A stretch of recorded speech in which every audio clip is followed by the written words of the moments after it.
అయ్యప్ప స్వామివారి దీక్షని తీసుకున్న వారు ఖచ్చితంగా పాటించాల్సిన నియమాలేంటి?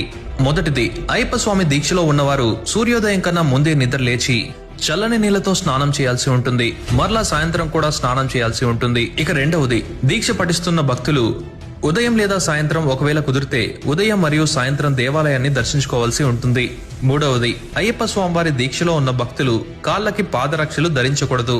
ఇక నాలుగవది, అయ్యప్ప స్వామివారి దీక్ష తీసుకున్న భక్తులు కేవలం నల్లని దుస్తులను మాత్రమే ధరించాలి. ఐదవది, అయ్యప్ప దీక్షలో ఉన్నంత కాలం షేవింగ్ లేదా సెలూన్ కి వెళ్లి హెయిర్ కట్ అంటే క్షవరం లాంటివి చేసుకోవడం నిషిద్ధం అనే చెప్పుకోవచ్చు. ఆరవది, మన చేతి గోర్లు అంటే నెయిల్స్ కూడా కత్తిరించకూడదు. ఏడవది, మెడలో ఎప్పుడూ కూడా గురుస్వాములు వేసిన అయ్యప్ప మాలని తీయకూడదు.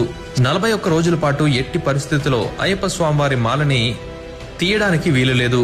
దీక్ష పూర్తి చేసిన తర్వాతే అయ్యప్ప స్వామివారి మాలని తీయొచ్చు. ఇవి అయ్యప్ప స్వామివారి దీక్ష తీసుకున్న వారు ఖచ్చితంగా పాటించాల్సిన నియమాలు.